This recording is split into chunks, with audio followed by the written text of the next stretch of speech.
Mary, you're on mute.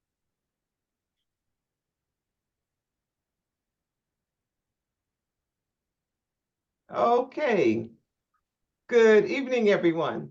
Welcome to tonight's session on plant-based nutrition. We are so honored to have Ms. Meryl Fury. She had presented for us late last summer, and we just had to get back to her and just have another session of that great information that she was sharing. So without further ado, I'm going to do a brief bio introduction of Ms. Meryl, and then we'll go ahead and get started. Meryl Fury, MSRN. She has been a registered nurse for close to 30 years, with all of that time spent working with the care and quality of care for underserved populations. She holds a Master's of Science degree in nursing.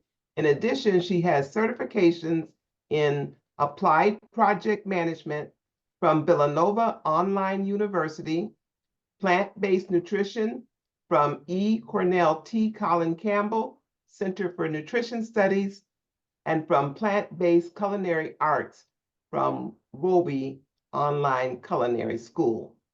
Meryl is president and CEO of Plant-Based Nutrition Movement, a Chicago-based 501c3 with the mission of educating people about nutrition to sustain the health of the planet. Her life's mission is to dispel dietary myth and make healthy life habits accessible to everyone, starting with our children. She believes that we all have the power to increase our total health and happiness, one breath and one bite at a time. So we'd like to say, welcome, Meryl. So happy to have you.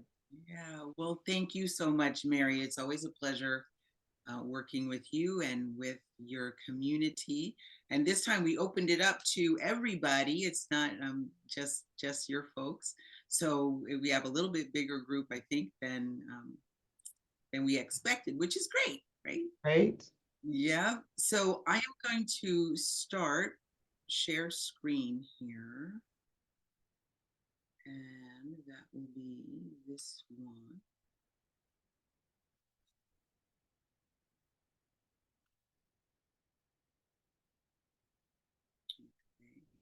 Okay. Just one second. Technology is always a thing. Oh, let me get back to the beginning. Because, oh my goodness, of course. You get to see all my slides now. Oh,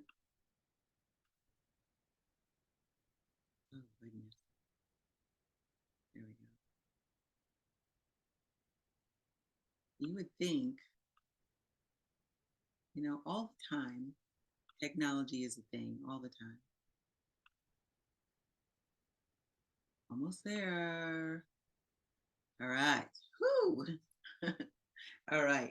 So welcome everybody to this evening session. This is part one of a three-part session, which will be February 1st, tonight, March 7th, and April 4th. So one each for 3 months.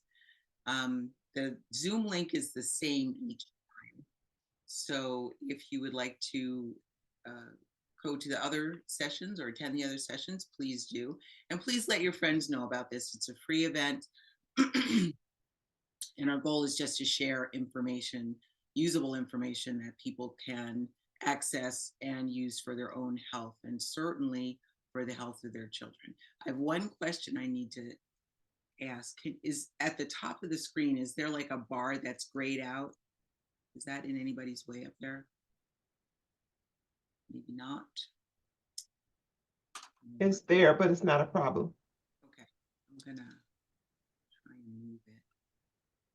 I can get that. Put it at the bottom. That's better. Okay.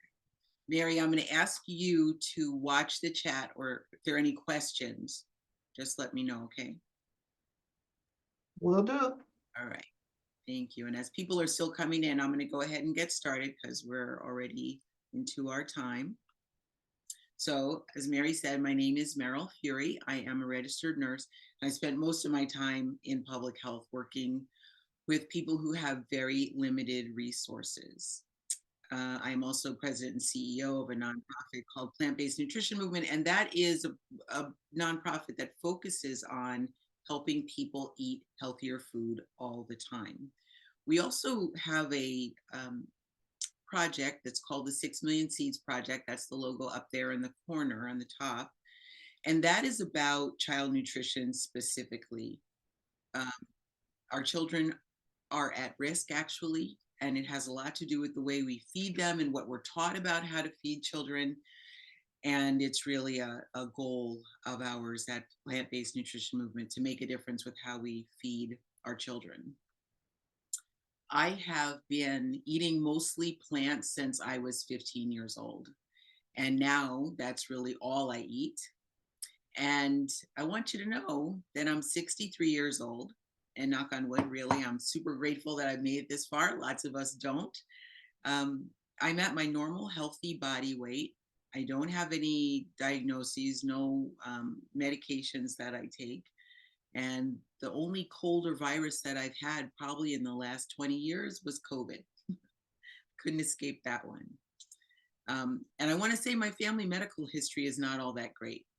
My mother suffered from blood problems and blood pressure problems, and she had psychological stuff, depression. She was also an alcoholic.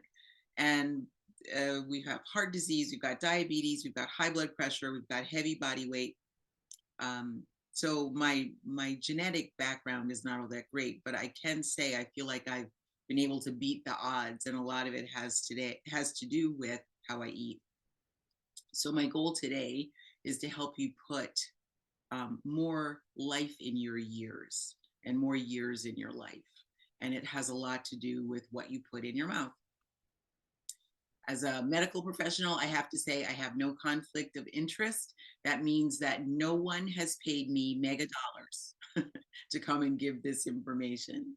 And really specifically, no pharmaceutical company or biological engineering company has paid me any money to do any of this. That would be a great problem to have. The day that that happens, I'll let you know.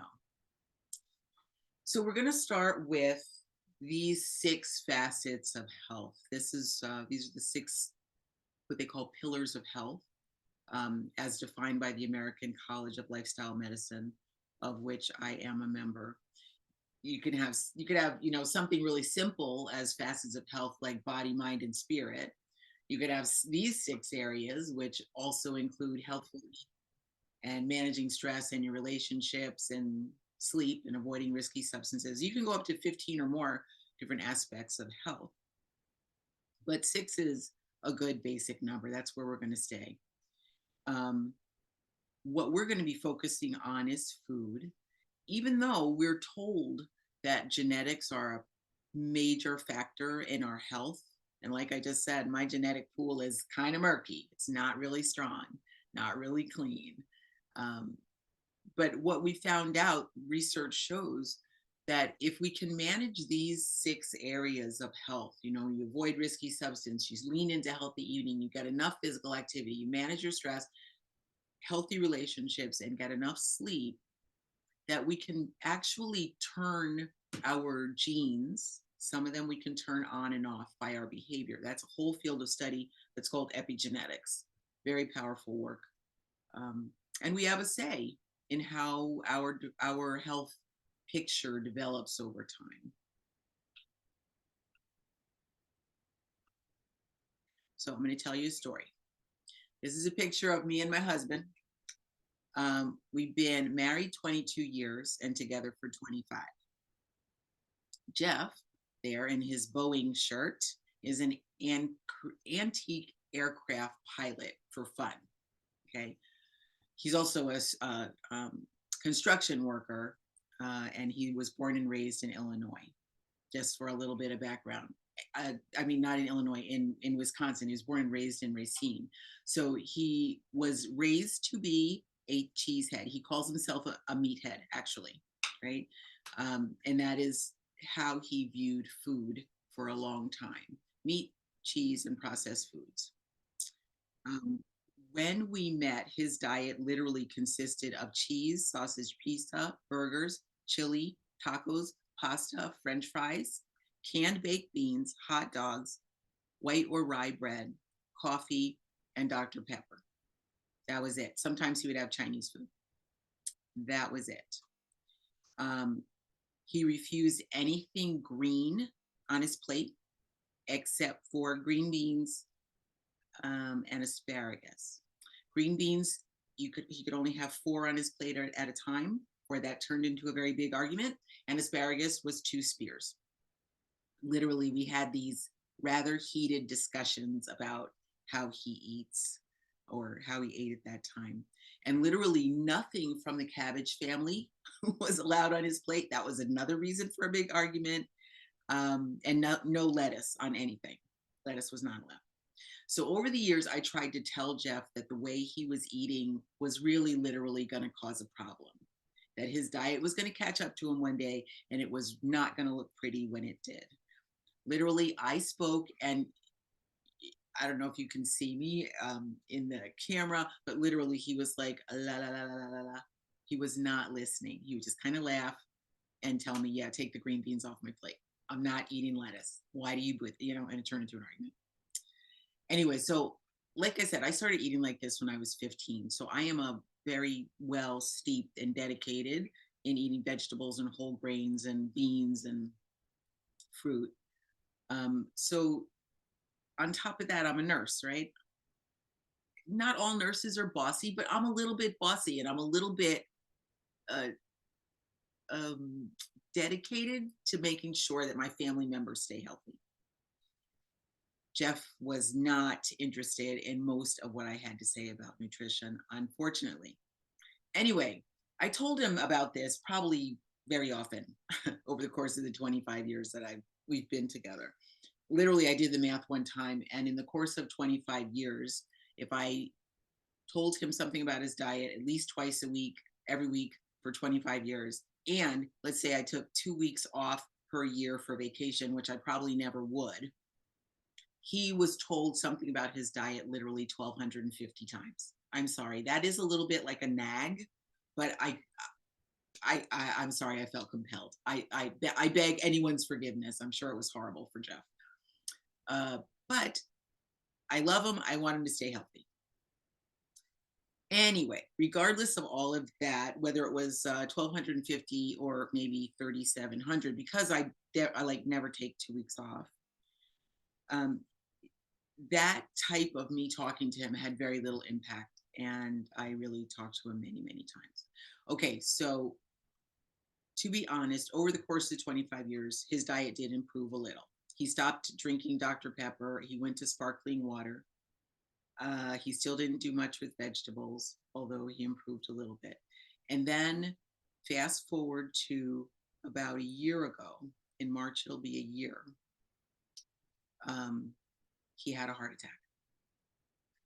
And there is nothing in the world like going to bed next to your loved one, your partner, and he wakes up at 2 o'clock in the morning and says, how do you know if you're having a heart attack? There's nothing like that. I shot bolt upright in the bed, called 911, and we were off to the hospital in the ambulance in fairly short order. They kept him in the hospital for, I think it was 2 evenings.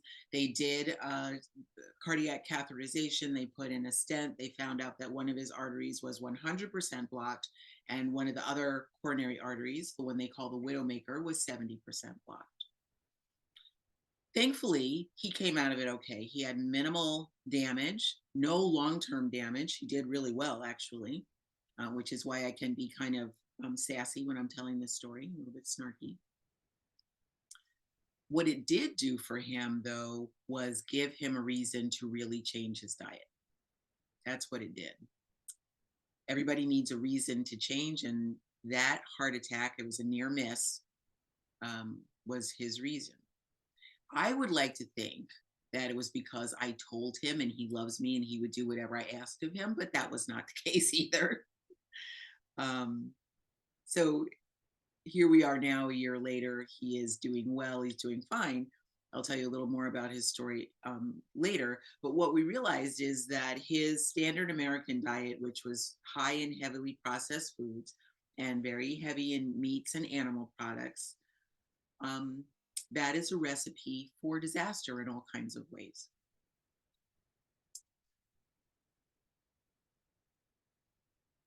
Um, the other thing is, like I said earlier, he is a private pilot just for fun.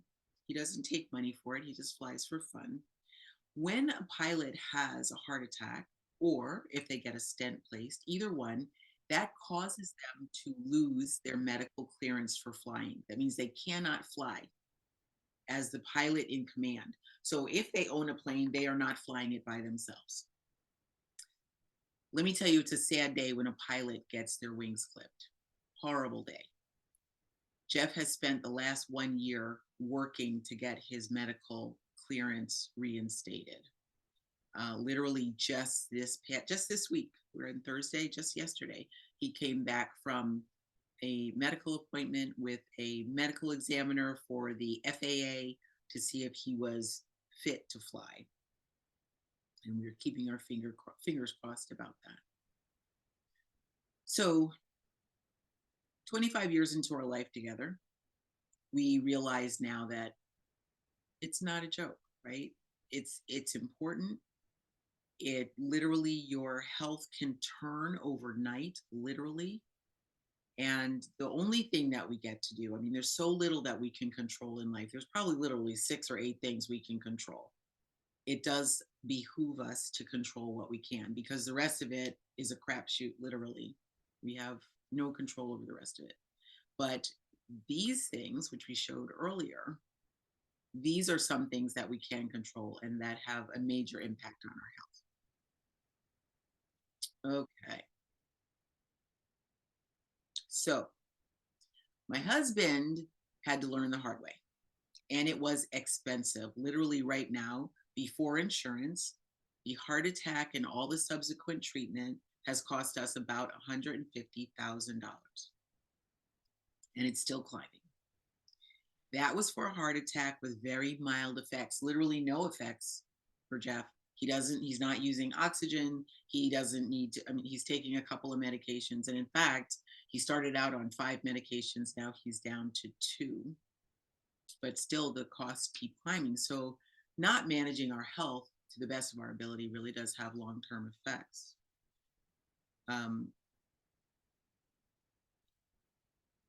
The effect, the heart attack and lots of other illnesses, let's say diabetes, high blood pressure, heart disease, some cancers, there's lots of diseases that we can avoid or reverse, or at least keep a lid on if we manage what we eat. And that's what we're talking about tonight. So I know we have some Seventh-day Adventists in the group here tonight, maybe not all. I just want to let you know, you probably already heard about the Blue Zones, right? There's actually a series on right now that's gotten a lot of traction. I think it might be on Netflix or somewhere. I haven't seen it myself.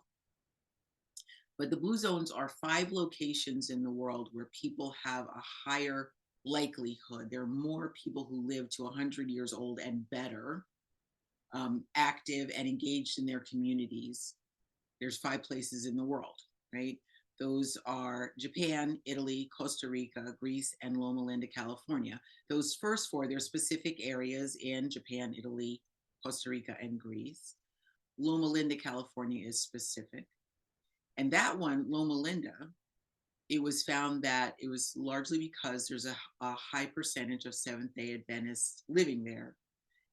They live between 7 and 11 years longer than other people in North America. That's significant because that doesn't say that they're living to be 100 years old or better. That just says the average lifespan in America is something, let's call it 85 years old. So these people are living to be maybe 95 years old.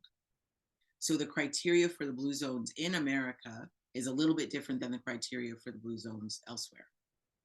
There is something very special about living in America, and it's not only our politics. There is something very unique about the way we eat and the way we care for ourselves. So we're going to take just 36 seconds. I'm actually going to time this. Starting now, I want you to just take some deep breaths, sit back in your chair, and just breathe for 36 seconds.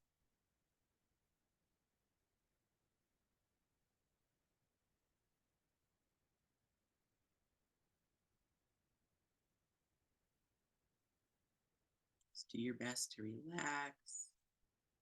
You listen to the other sounds in the room. You can pay attention to your breathing. Breathing in and breathing out.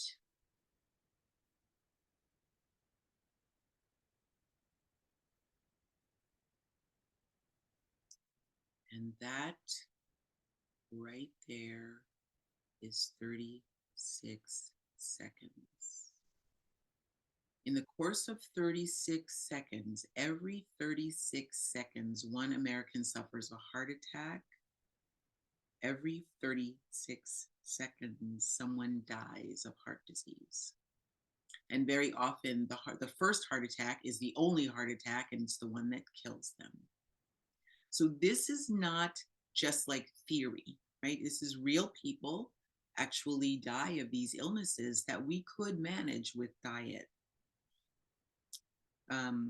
Literally, heart disease takes about 655,000 people every year. This is more than COVID ever took in 1 year.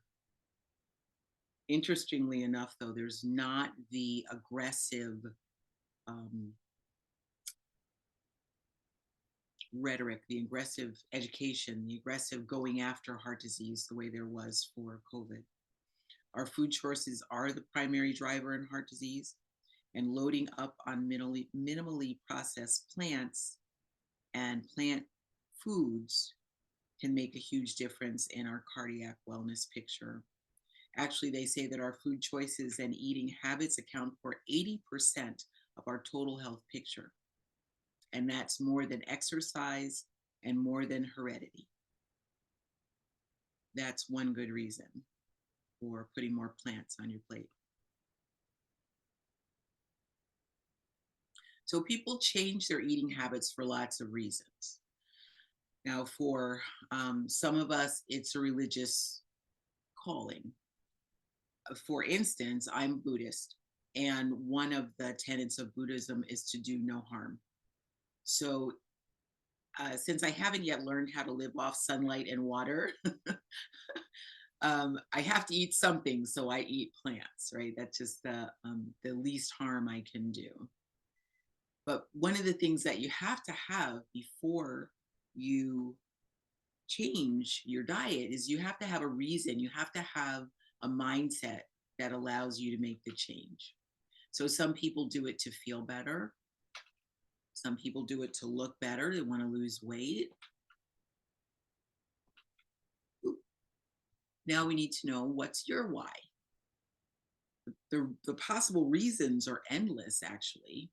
It could be anything. Oh, sorry. We'll put that on quiet. So you may have, if you could, enter in the chat, what is your reason for wanting to learn more about plant-based eating or to go in that direction?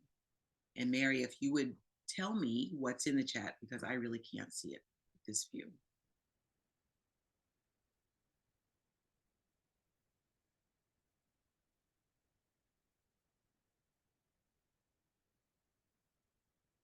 Mary, is anyone putting anything in the chat?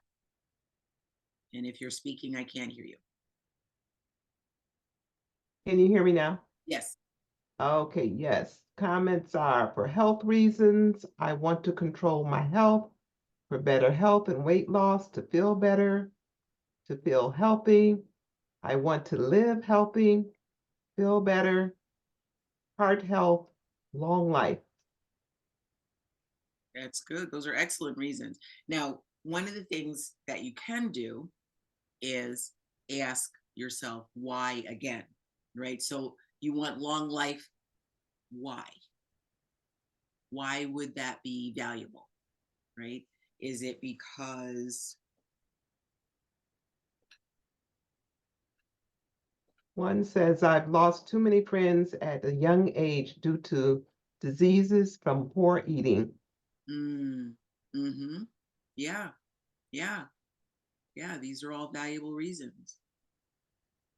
Or to lose weight, why? I mean, to look better so you can fit in a different size. There's so the goal is to look really deeply at why you want to. Is it because your doctor told you you should? Is it to reverse an illness that's already taking root? Is it because your grandchild asked you to? I have a friend whose grandson, her only grandchild, came to her one day and said, how long are you going to last? Because they have a great relationship. They play together, they have fun together, and he wanted to know how long she was going to live. That was a great motivation for her. How long are you going to last? Is it because it was a dare? Is it to honor a loved one's request, or to support a friend, or to be able to dance at your child's wedding? All these are great reasons. You just have to know what your why is. And then you have some facts. It's good to know the facts too. There's only one way of eating, just so you know, there's only one way of eating that's been found to prevent, reduce, and reverse chronic and acute illnesses in the short and long term, right? There's only one way, and that is whole food plant-based eating with minimal to no animal products or refined foods, chemicals, oils, things like that. This diet can reverse coronary artery blockages. I can tell you, actually, go back to my husband's story where he had the one artery that was 100% occluded and one that was 70%. They put the stent in the one that was 100% occluded, and they left the 70% blocked one untouched, which kind of surprised me. But just this week, he went back to get checked again because, like I said, he's trying to get his medical clearance back for his license, his pilot's license. And they did a cardiac cath to measure the diameter of that one artery that was 70% blocked when he had the heart attack. Now that artery is down to 50% blocked. That is only because of the diet he's on. Mm. It is very powerful to know that you have that kind of control, that kind of, yeah, that kind of effect on your body. High blood pressure, same thing. People who have high blood pressure, if you go on a serious whole food plant-based diet, you can bring your blood pressure down inside a month. Diabetes, you can reverse it. Alzheimer's, you can at least put a lid on it, not have it advance. Prostate and colon and some liver cancers, the same thing. Colds and flu, like I said before, depression. They're finding that our food can exacerbate our anxiety and feelings of depression, feelings of disconnection, and of course, weight problems. You can eat a lot of vegetables and not pack on the calories, that's for sure. And then COVID-19, like I said, I did get hit with COVID-19. I actually had it 3 times, but never to the point where I had to go in the hospital. I never took any medication for it. It just passed like a flu.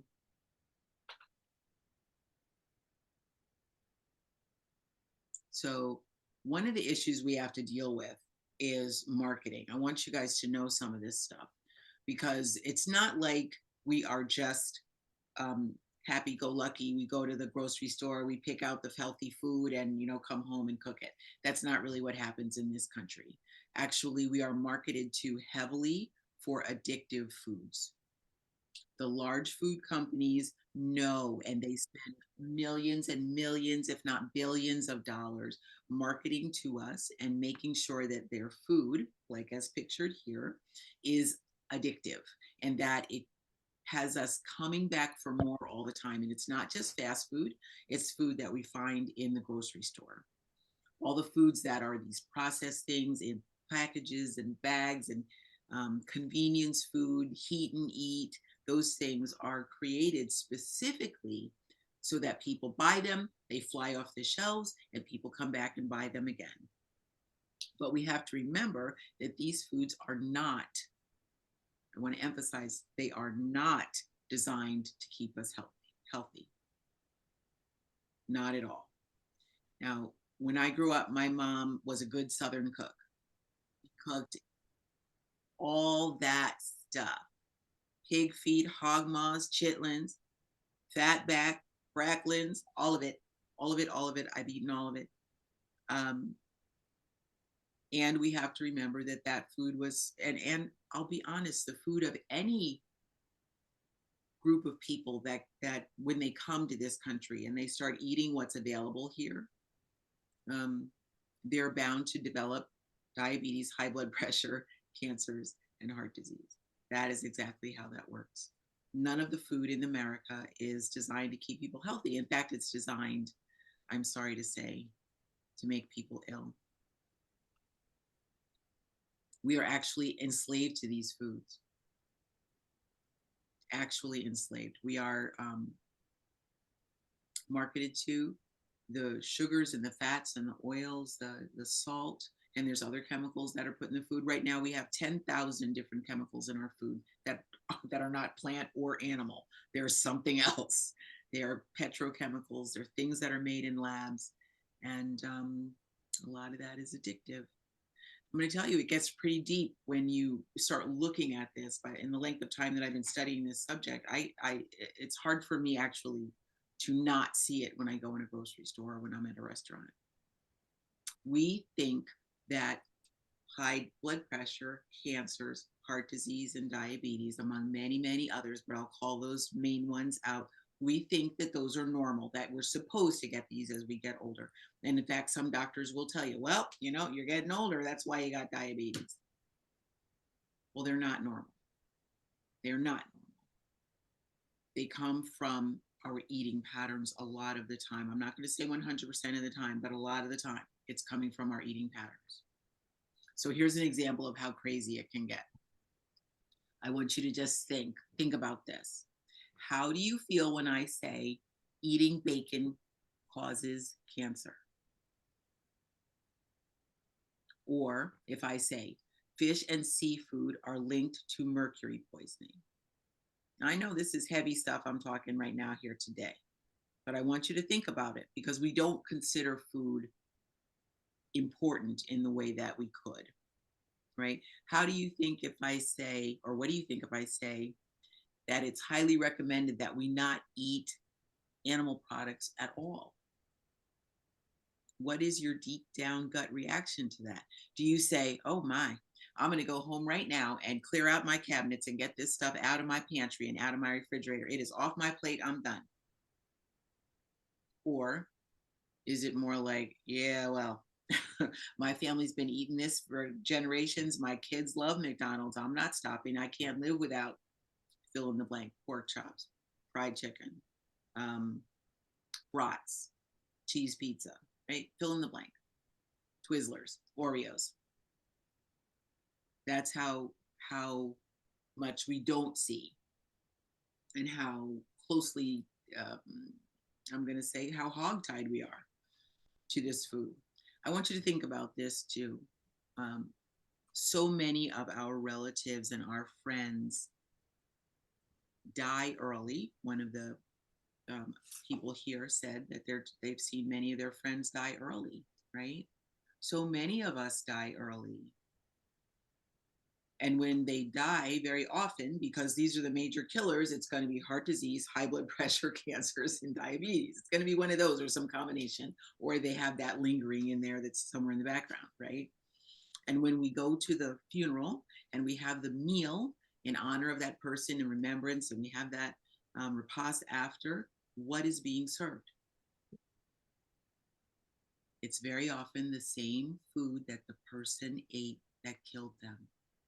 That's how deep it gets. That's how insidious it is, right? So we have to fight. We have to be aware. We have to have our eyes open to break free from that kind of cycle, that kind of education. And that education starts very young. It starts so young with our children. So how do we change your eating patterns? And you guys can unmute if you like and ask, do you have any questions so far? Because next we're going to go into how we change our eating patterns. Any questions?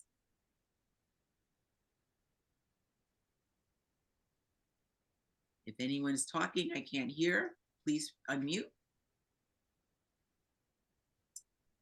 Okay.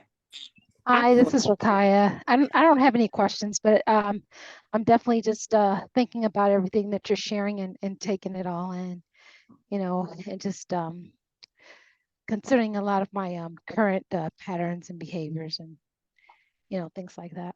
Well, thank you, Rakaya. It's good to hear from you. I have a question. Yes.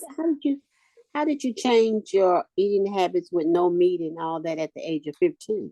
Ooh, that's a good one.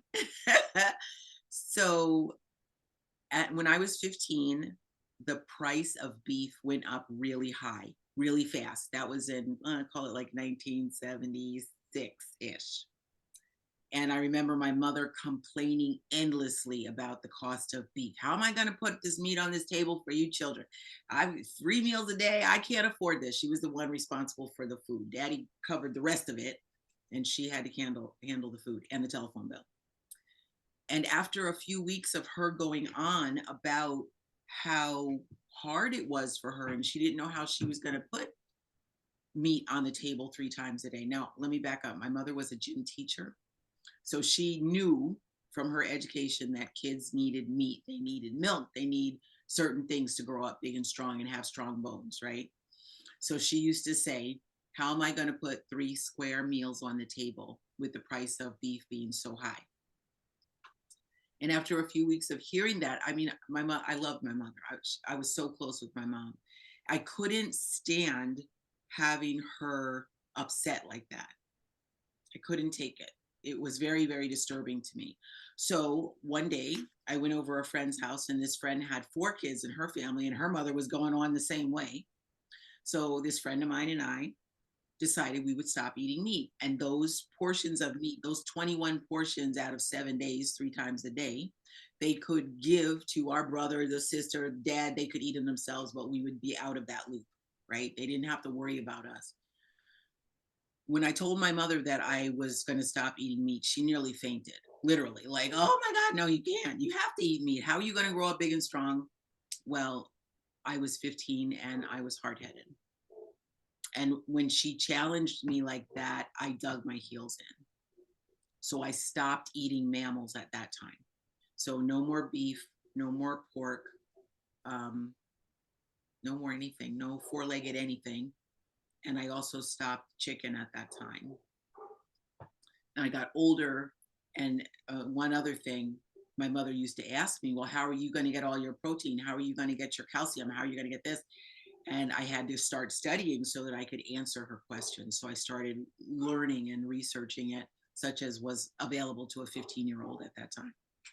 And over years, I just found that I felt better not eating animal products. And that's how it started. So over years, I just took more and more of it out of my diet. I found out I had a dairy allergy, which something like 75% of African Americans and people of color, or more, depending upon what the nationality is or the race is, at least 75% of us are unable to digest milk at all. So I found out I had an allergy to it, and that stopped. Then I moved to the Midwest. I live in Wisconsin, and I couldn't tolerate the fish up here, so I stopped eating that. And that pretty much ended it. That's how it went. Then over time, I developed recipes. I've always cooked. So that's how that happened. Any other questions? Yes. Yeah. This is Myrtle, Hey. and I'm curious. Is it still possible, even though you begin this journey, total journey? Off and on, I have kind of been whole food, plant based, off and on, but at a later age, is it going to be impactful Oh my if you gosh, make a yes. total change at a later age, like 70? Oh, absolutely. Thank you for asking that. Oh my gosh, it's never too late. I'm going to tell you another story. So my husband, who you saw earlier, his aunt was 85-ish when COVID hit. She had all of those illnesses, diabetes, high blood pressure, congestive heart failure. She had some thyroid issues. She had already had cancer 3 or 4 different times. She was very chunky. Loved her to pieces. Anyway, during COVID, she came to stay with us for 3 months because she had been living in a assisted care facility, and it just didn't feel safe at all. We didn't like it. So she came and lived with us for 3 months. During the 3 months, now she's 85 years old with all of that going on. During the 3 months, I didn't change the way I cooked. I didn't start cooking bacon for her, right? Love you to pieces, and I'm not doing that. So Sure. I just cook the way I usually cook, salads and fruits and a fair amount of Indian food. I like it a little spicy. I like curry. I like different. And she ate what we cooked. Sometimes I had to make it a little bit more bland for her because that was a little bit much for her to take on all of a sudden. But in the course of the 3 months, I also would take her back and forth to her doctor's appointments. In the course of the 3 months, she was able to cut her medications in half, and she eliminated some of them completely. And that was only because of the diet. So it is never too late. Never late. Okay, thank you. Oh, absolutely. Any other questions, or should we move on?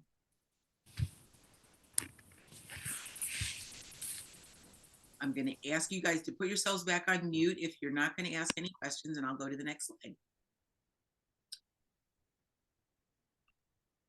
Okay, so how do we start? First, I want us to know what food is, because we have a very skewed and industry-driven definition of food, right? So food is a substance consisting of proteins, carbohydrates, fats. That's what we all know.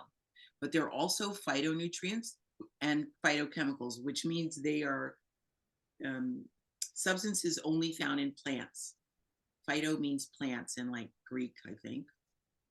And fiber, which only comes from plants. And they are used in the body of an organism. It could be a person, or it could be an animal, or it could be a microorganism, to sustain growth, health, vital processes, and to furnish energy for basic body functions. Food is needed to grow, learn, work, play, and heal from injury, and to prevent illness. Food is medicine. You've heard that before, right? Food is medicine. Now, we also use food for all kinds of things.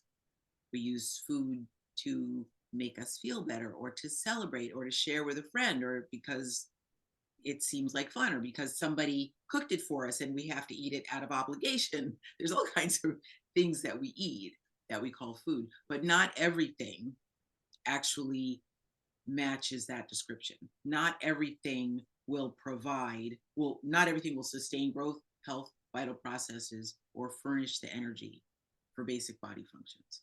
Make sense? Actually, some substances will undermine your health. Those things are not food. Those things I call food-like substances. Okay, so that is food. This is food, right? In a rainbow of colors. We have, and I don't know that you can actually see my cursor here, but we have flowers. Broccoli is actually a flower. We have fruits, right? Oranges, tomatoes are fruits. Pomegranate is a fruit. Strawberry is a fruit. Avocado, grapes, cucumbers. These are fruits. Fruits have seeds, right? And then we have vegetables. So there's not too many vegetables on this particular picture, but we have the leafy green vegetables, right? We've got beet greens and things like that. Asparagus, green beans are a fruit. But so you see there's lots of different ways. And then we have the roots, like carrots. Onions are roots. Potatoes are roots. So there's a broad description of what is food. This is food. I want you to understand that this stuff does not get advertised, right? When was the last time you saw an advertisement telling you to eat zucchini? Like never in your life, I'm sure. Or, eat more carrots. No, you're not going to see that. That doesn't happen. In fact, our marketing engines market that other stuff, the other non-food. They market animal products, they market cheese, they market dairy products heavily, even though they know that those are the primary causes for some of these illnesses. And that, let me just say, feeds into our health crisis in this country, and it also promotes the growth of the pharmacy industry. So these foods are medicine. This is also food, right? Brussels sprouts, broccoli, yams, peppers, all colors. And a lot of it, honestly, is medicinal. Honestly medicinal, right? So garlic is known to help reduce blood pressure. Onions are known to help reduce blood clots. A lot of this has been studied already. This is food. Beans. Beans are where we get or can get a lot of protein, a lot of fiber, a lot of good carbohydrates. They call these complex carbohydrates. That's the kind that you want. Fiber is important because it helps feed what we call the microbiome that's in the gut. And those are the microbes that live there. They have to be there. We can't get rid of them. We don't want to get rid of them.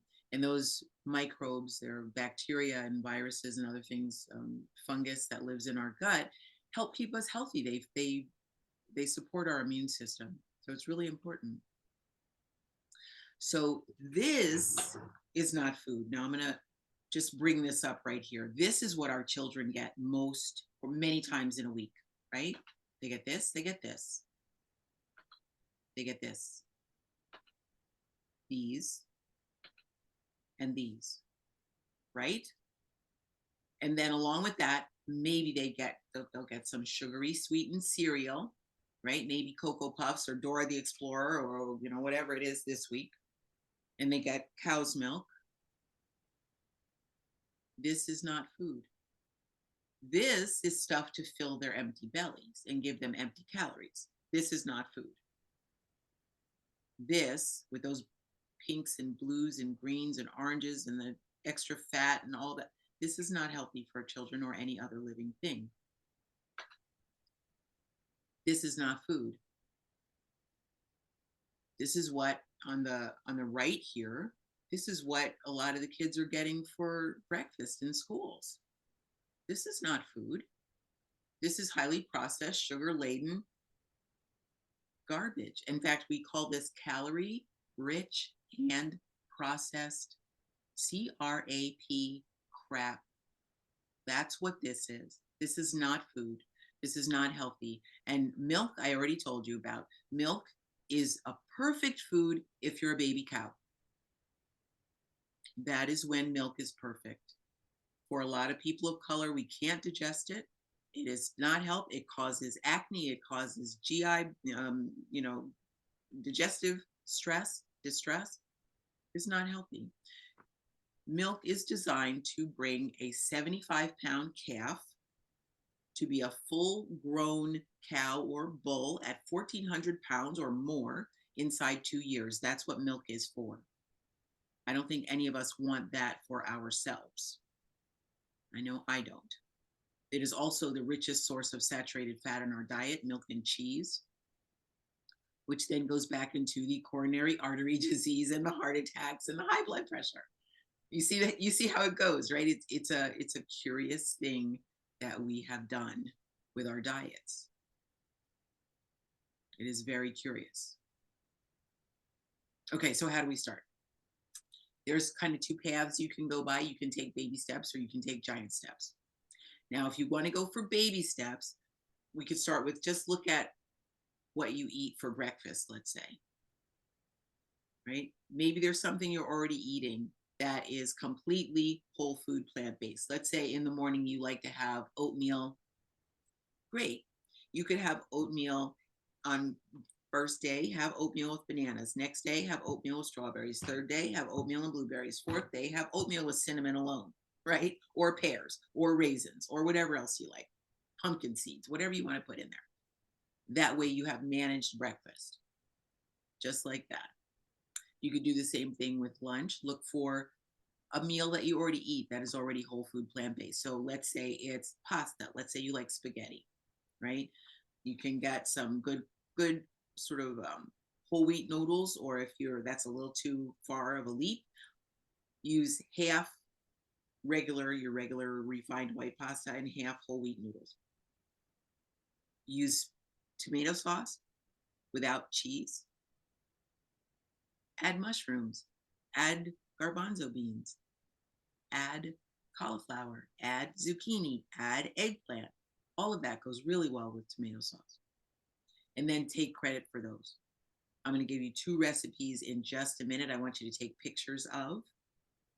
And if you absolutely cannot figure out how to live without chicken in something, cut the amount of chicken in half, or take out 3/4 of it and replace it with chickpeas. You can slowly swap it out. Okay, I see a thing. Alex B raised their hand. That's the first time I've seen that. Alex, do you have a question? Yes, can you hear me okay? I can. Okay, I have hypertension, and I've been eating whole food plant-based for since July, and I was diabetic. I brought my A1C from 12.5 to 5.5. Wow. Amazingly, but I still can't get my blood pressure lower than 130/80. And my question is with the spaghetti recipe, I've been trying to absolutely avoid sodium at all costs, but it seems unless I'm only eating a raw fruit or a raw vegetable, there's happens to be sodium in everything. I can avoid oil. I cook with water or soy sauce, but Okay. The low salt, the low sodium soy sauce, tamimi or it's tamari, I think it's called tamari. I use tamari as opposed to, or the Bragg's amino acid. I cook with that. Sure. And I never use added salt, but I have a problem with. My question is relating to the spaghetti. Is there a specific way to avoid the sodium, because I know that the canned products is and it's very time consuming to make my own sauce. Yeah. It's the same with the beans. I try to rinse out my beans as much as possible because I only eat canned beans. Okay. But it's still I've reached a point where my blood pressure was up to in the 160s or 170s, and now I'm always the lowest I think I can get is 125/85, and my goal is to be more like 105/70. Mm-hmm. So as far as salt in tomato sauce, yes, you're right. If you're buying processed or jarred spaghetti sauce, it's hard to avoid. And for the most part, you're going to feel like, oh, this doesn't taste very good. If it is completely salt free, that's part of why salt is in those processed products, those manufactured products. So what I might do if it was me, I would probably use like fresh tomatoes. So here's a quick recipe you could try. Take fresh tomatoes. Now, of course, summertime is best for fresh tomatoes, right? What's out there right now is they're a little anemic for fresh tomatoes. But fresh tomatoes, saute those in your water or vegetable broth, or your low sodium soy sauce. And I would maybe even thin the low sodium soy sauce, just because of the salt, if that's what you're trying to avoid. So cut up some onion, saute onion, maybe some bell pepper, add some garlic, saute that in your water and broth or soy sauce. Add broccoli stalks, like cut to bite-sized pieces. Add a little bit of basil. Fresh basil is great. And some tomato. And have that over pasta. That's pretty good.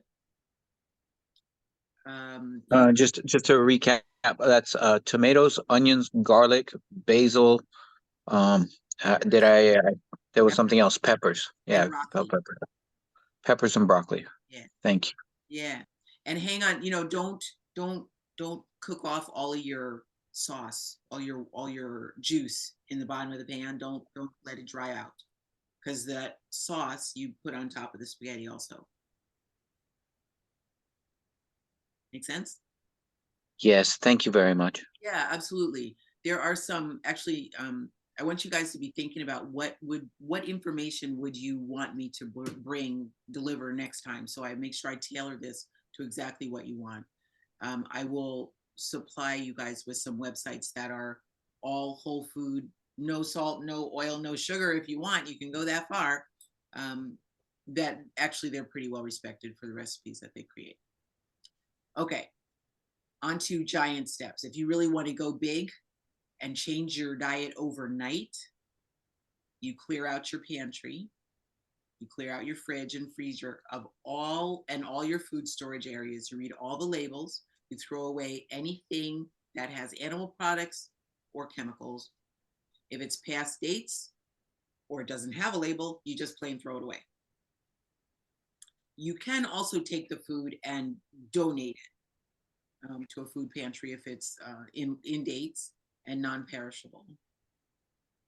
And then restock your pantry from a list, which I would like to be able to send you. So we have your email addresses, I believe, and I will send those out to you. Okay. But you can do it in stages. You can do it a little bit at a time, or you can just go big and take the giant steps. You'll see the results faster if you take the giant steps and you go big. Otherwise, you're going to see it in small incremental changes.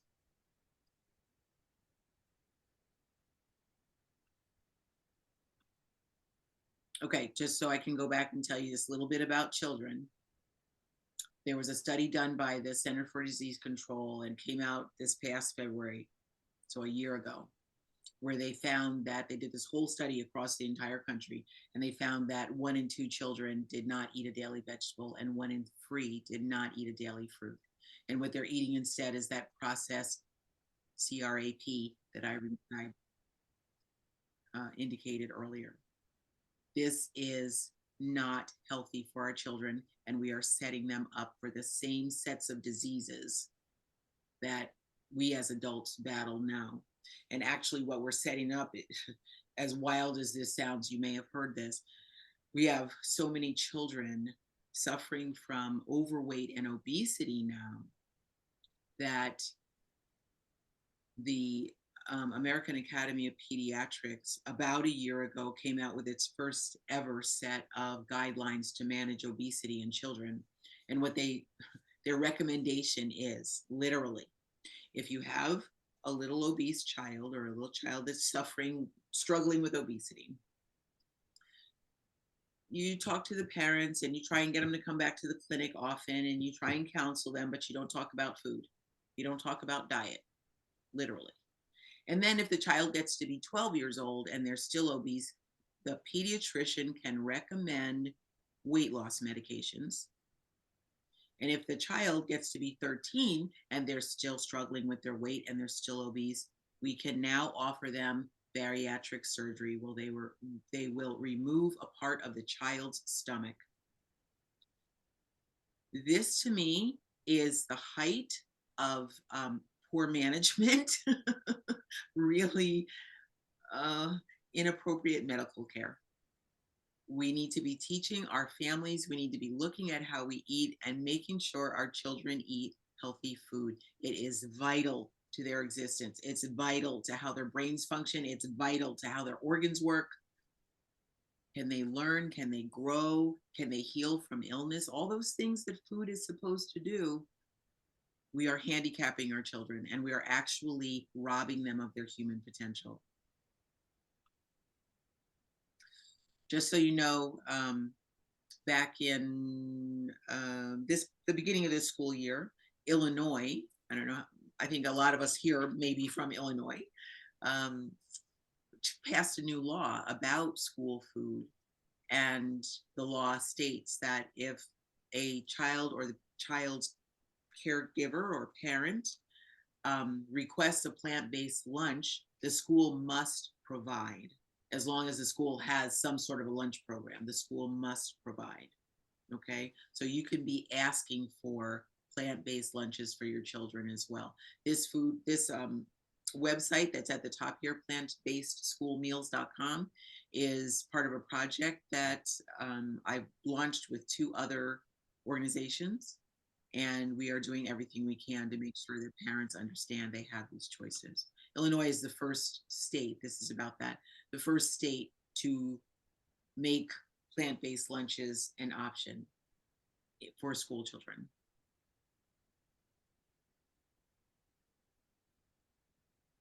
So maybe you want to know what to have for breakfast. I gave you some examples.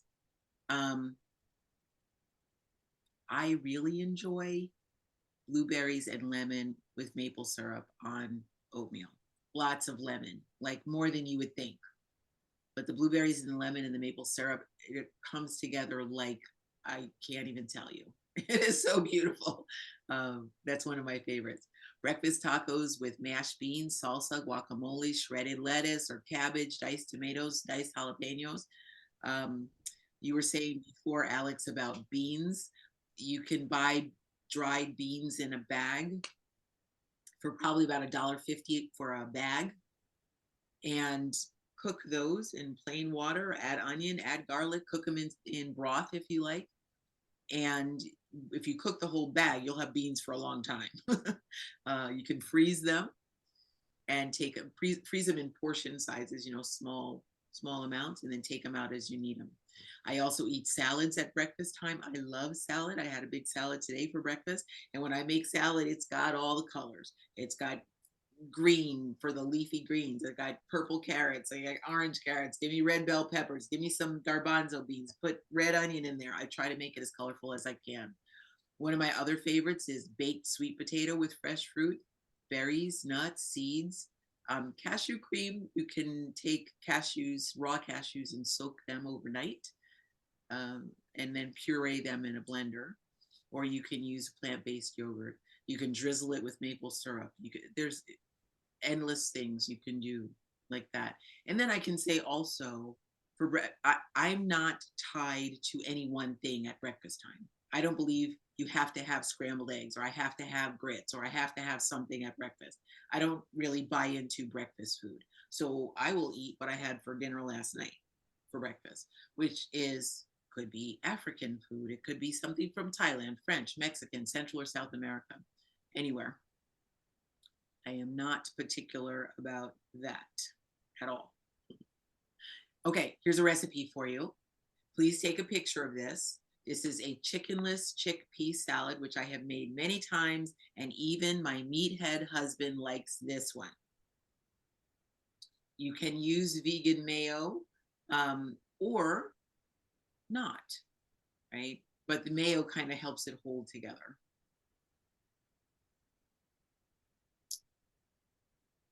Now, if you swap out the poultry seasoning for like crushed seaweed flakes, so ground seaweed, and probably eliminate the grapes, that would be more like a tuna salad flavor.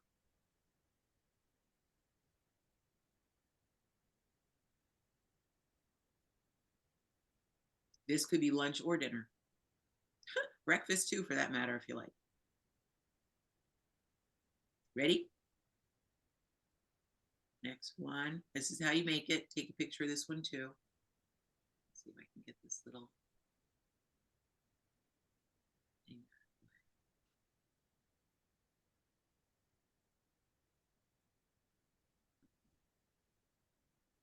That out of the way. Hopefully you can see that. Okay, got it? Okay. 3, 2, 1. Right, I'm going to change the slide. Right, here's another one. These are Thai peanut noodles. I really like rich flavors. I like flavors from all over the world. I like different spice profiles. This one is great if you like kind of a little bit of spicy. It's peanutty. I like, so it talks about under the noodles, I use soba noodles. Soba noodles are buckwheat and maybe a little bit of wheat, but they're more of a whole grain noodle. How do you take the picture? Oh, do you have your phone? Yes. Take a picture of it with your phone. I can back up for you. But how do I do it? Because Uh-oh. you're on my screen. Oh no. Can you do a screenshot? I don't know how. Okay. Well, I'll tell you what. I will send the recipes with the other information that I send out, okay? Okay, thank you. Yes, ma'am. We'll do that. Okay, so you got that one. And this is how you put it together.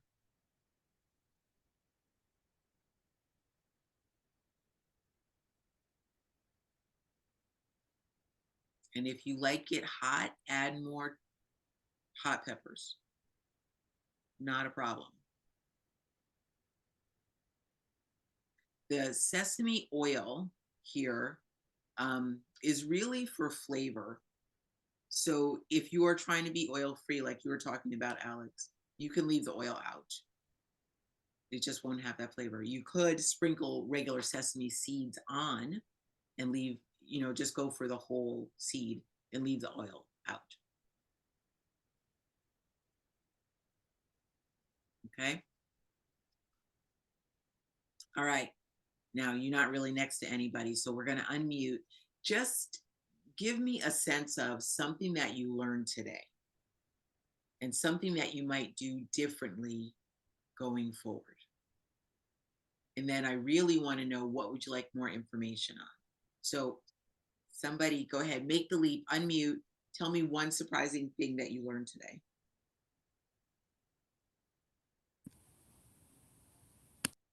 This is Alex again. I really appreciate you helping me with that spaghetti recipe, and also the beans. I've always thought that I always use the canned beans, but I've always thought that making my own beans would be even more bland, and very time consuming. But adding those ingredients and cooking them like you had mentioned is very helpful. Thank you very much. You are so welcome. You are so welcome. Yeah, cooking, you can cook a whole bag. Just make sure you put enough water or broth in the pot so you don't cook them dry, right?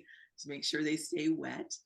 And if you need to add liquid, let's say they are getting a little bit dry, you make sure when you put them in the pot, you put a lid on the pot, right? But let's say you go and you check and it's like, oh my goodness, my liquid is almost boiled out.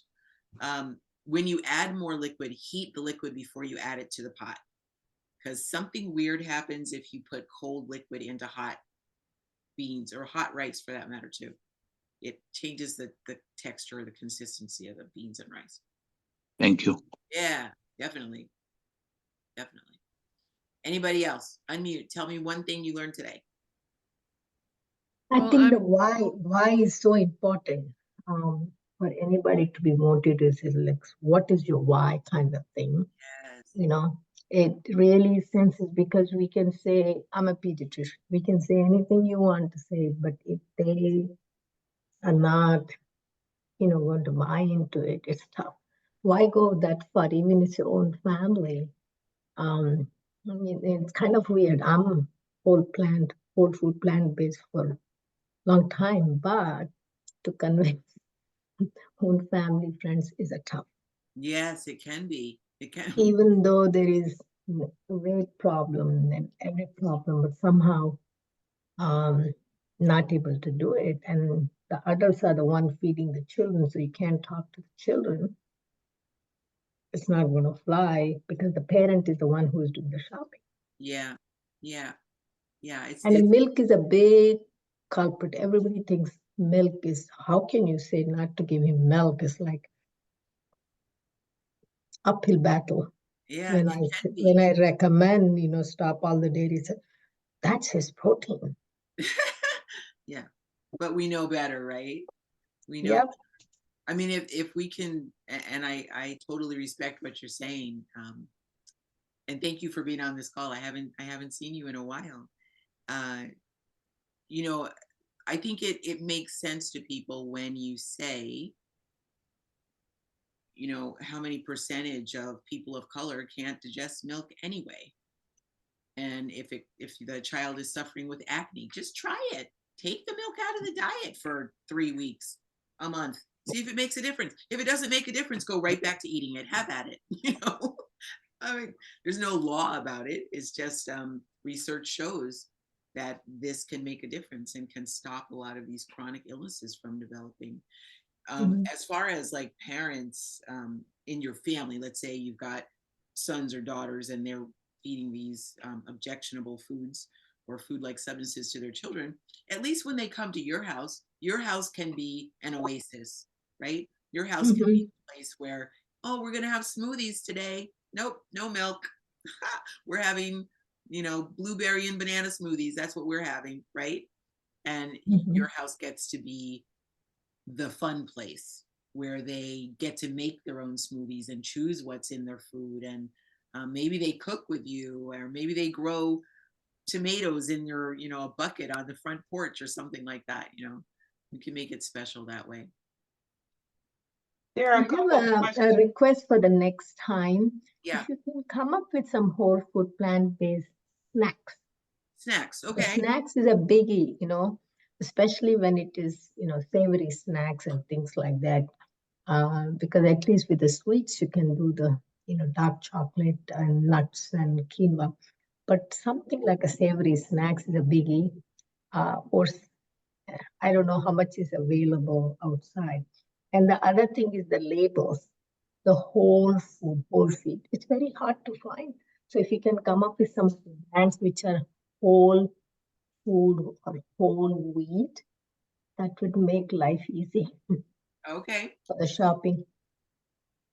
I will do that. Thank you. Thank you. Thank you. There Mary, are a couple questions in the chat. One Okay, go ahead. question is, what about agave? Agave syrup. I'm not certain. It just says agave. Okay. Yes. Okay. So agave is a sweetener that comes from the agave plant. It is pretty highly processed, and I have used a lot of agave in my life. Love the flavor. It has that sort of butterscotchy flavor. But what I found out is that the body reacts to it very much like a refined sugar, like straight white sugar. So it doesn't have the nutrient profile that something like, you know, even maple syrup has, or in a whole food way, we use dates a lot, date paste, soaked dates, and we puree the dates and use that, you know, as we can. So agave, even though it can be organic and it's, you know, got all those labels on it, it's probably a lesser evil, but still not wonderful. Next question, Mary. I think someone answered in the chat, but someone's allergic to the chickpea. They wonder what else can be used. I believe that was for the salad. Sure, or yeah, the chickpea salad. So, oh, okay. So there is jackfruit, which you can buy fresh. It's a big spiky green thing if you buy it fresh. Or you can buy it canned. It's canned usually in brine. So if you're going to make something savory like that chickpea salad and you don't want to use chickpeas, you could use jackfruit. Buy the young green jackfruit either in water or brine. And you can the rest of the ingredients would stay the same. If you have is it all beans you're allergic to, or just garbanzos? Not like you really need to answer that one. But let's say you can eat other beans. You could No, I can't eat beans. no beans at all. I can eat peas, but I can't eat beans. Okay. Yeah, then I would go with jackfruit. Okay. Thank you. Yeah, sure. Meryl, I have a comment. This is Linda. Yes. Haven't seen you in a long, long time, so this is great to be here. You asked if there was something that we heard today that we hadn't heard before. Yes. And for me, when you were talking about children, that children 13 years of age or older are offered bariatric surgery, Yes. and even younger than that, weight loss drugs. Yes. I think you made such a good point to, you know, not to do what we can to not set children up for these chronic diseases, even at a young age. I mean, I've heard from, because I've been whole food plant-based now for about 3.5 years, and I've heard stories about young kids, 10, 11 years old, being diagnosed with diabetes and other diseases that normally you would associate with adults. So some of this was new to me, and I'm like, wow. It's appalling. It really It's is. appalling. It like takes It's my appalling. I'm like, oof. Yeah. Yeah. It's shocking. So I'll so tell thank you for it's- making us aware of that, because you know what? Thank you for being here and taking it in, yeah. because it's a lot of information. The CDC has reduced our children's lifespan 4 times in the last 6 years. Huh, terrible. That means even though we are one of the richest countries in the world, our children are not expected to live as long as we are, or Mm. that our parents did. Yeah. It is unconscionable what we're doing. And it's some of it's like from the food manufacturers side, it's a little bit intentional. I'm not going to say that they're evil people, but they are trying to sell these products, and that's how they sell the products. And then Yep. somebody's buying those products, and that's what causes the problem. And then among the parents, so I'm a public health nurse, right? I have never met a parent who said, I hope my child suffers from diabetes. I hope they, have to deal with high blood pressure. I hope they suffer, horrible insecurity and low self-esteem because of obesity. I've never heard anyone say that. Never. But still, we feed them the way we feed them, and the way we feed them helps promote these kinds of illnesses. So it's up to us really to stop all of that. And the marketing on TV, and the marketing in the grocery store, and the marketing on a package, all of that, we kind of have to put all that stuff aside and actually turn the package over and read the ingredients and read the nutrition label and go by that, and not claims that these companies are making, because that's more of an, they're trying to increase their economics rather than make us healthy. Right. True. Yeah. Very true. Thank you. Yeah, you're welcome. Yeah. I really like the slide that covered the baby steps, because so many times you hear all of this information and it's just overwhelming how to make that big leap into a whole new lifestyle of eating. So to be able to, if we just took the first breakfast meal even, and for 7 days of the week, we altered just the breakfast alone, that's on the path, and that's getting us started. So it's good to bring out that, just to start with the baby steps, and gradually work our way up. You can. I think that's a really good point. Yeah, they say that the steps that are changes that are most sustainable for a large majority of people are making small steps, right? Small changes over time. The people who can make these giant steps, they're either hard-headed people like me when I was 15, or very often they're people who have had a major health scare. And that's where they just say, okay, I can't eat this way anymore. It's killing me, literally. Very true. Any other comments or anything else that you want me to cover in the next time we meet? I have a question. Yes. How do you get your required protein every day without, because I can't eat eggs, I can't eat beans, and here I am. Good. So, Good. Great. That's an excellent question. So Eggs we wouldn't recommend anyway, so that's lucky for you.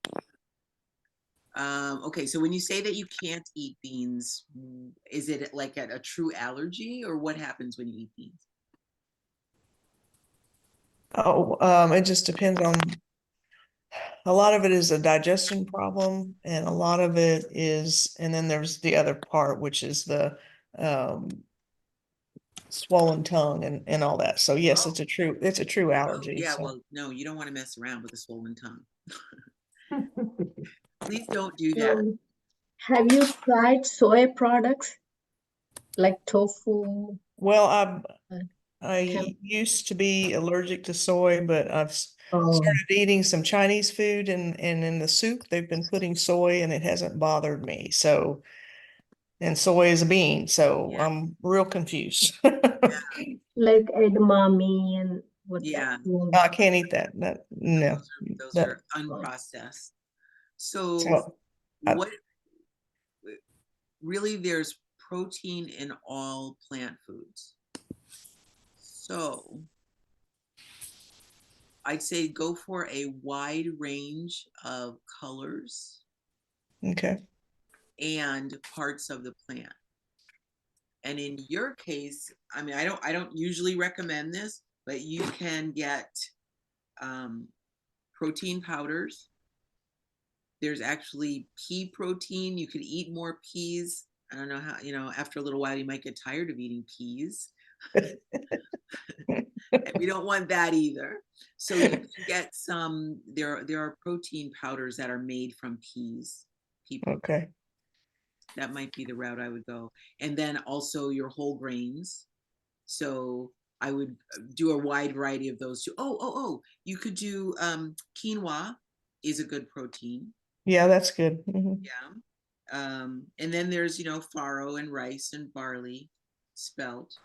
What's the other one? Hemp seeds are also, I believe, a complete protein. Okay. Yeah. So millets also are good. okay, millet. Thank you. Oh, millet's awesome. Yeah, that's good. Mhm. Yeah. Millets, barley. Yeah. Yeah. But I mean, Okay. there's also protein in broccoli, So, Right. and the truth is, we've been raised to believe, encouraged to believe that we need a huge amount of protein every day. More protein, better, right? And that's not really true. In fact, it can cause other kinds of problems to overeat of protein, especially animal proteins. Okay. That gives me some place to start. I thank you. Oh, you're so welcome. All right. Anybody else? Because we are just about out of time. I originally planned this for an hour and a half, so I hope you guys are still okay. Yes. Can you hear me? Yes. Yeah, go ahead. Hi. I'm Deb. Thanks. I caught the first half of your program, the second half, and I'm hoping we'll get the recording because I just love what you've been saying. Oh, well, thank you. I Will we clicked get a record link to the button, so recording? hopefully it recorded. And we will let you know where the recording lives. It'll Okay, great. And yeah, then it'll be on our YouTube channel. So go ahead. Yes. Did you have other questions? okay, and a couple great tips I got from the yes, I wanted to let you know the new things for me was using jackfruit if you can't eat beans, and also using the broccoli stems in tomato sauce. And I'm going to use both of those things. And two requests for another time is to go more into the sugars, because some people say date sugar is whole food plant-based. And, if you buy it in the package, so then I have to ask, well, what about coconut sugar bought in the package? And how is that different than cane sugar? Right. And then the second question, right. And then the second request is more info on blood pressure with diet. Okay. Great. Thank you. Yeah, thank you. Thank you. So, Could I offer a thought? sure.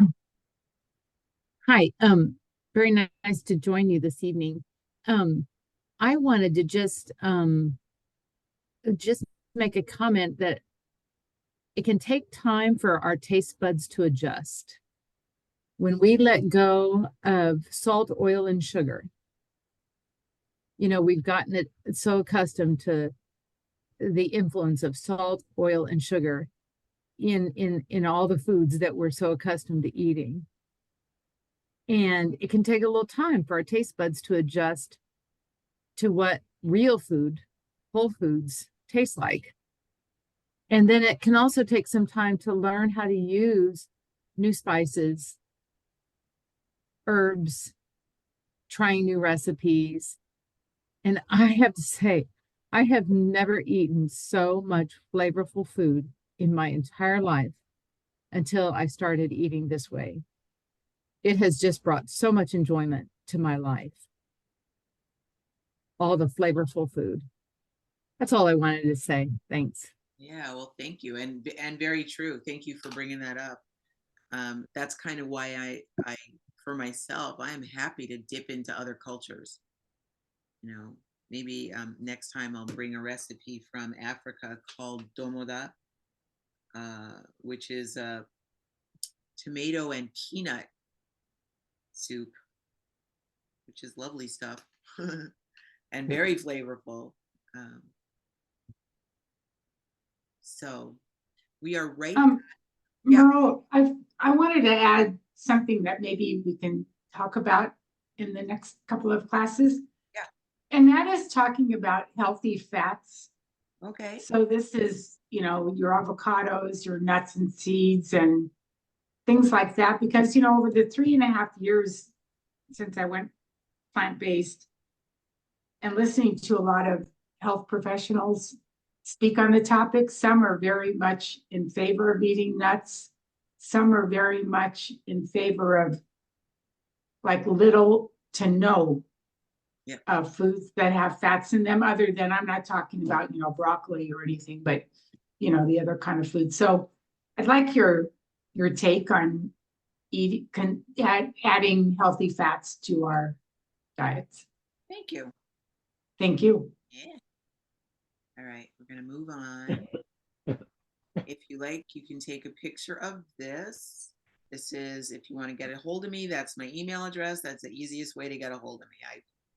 I'm sorry to say that I'm glued to this computer many hours a day. So, and if you're interested in sharing this with someone else, please encourage them to register for the next session.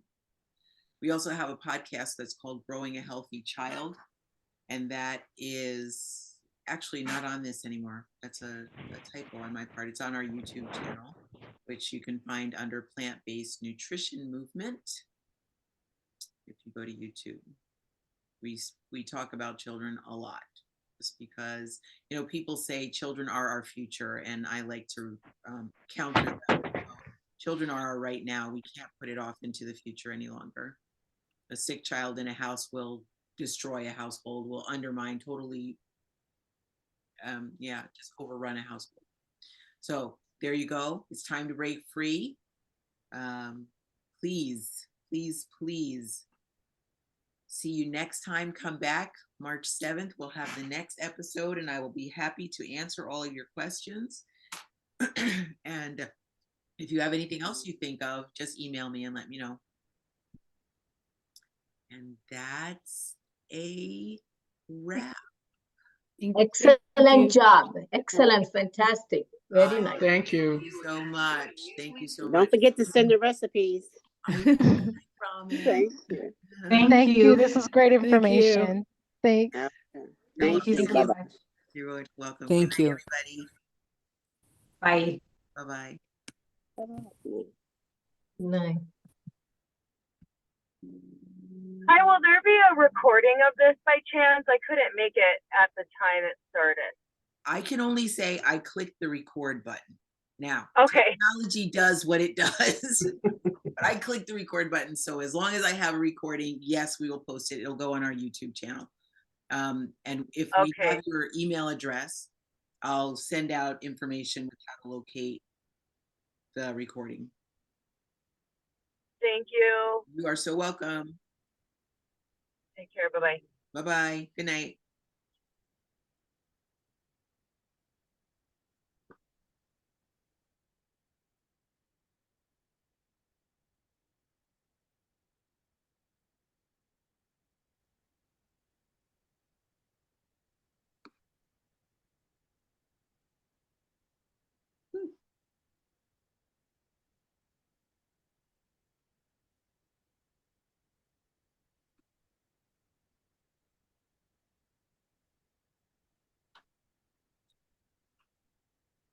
All right, Mary, I'm going to end this, but I'll give you a call on the phone, okay?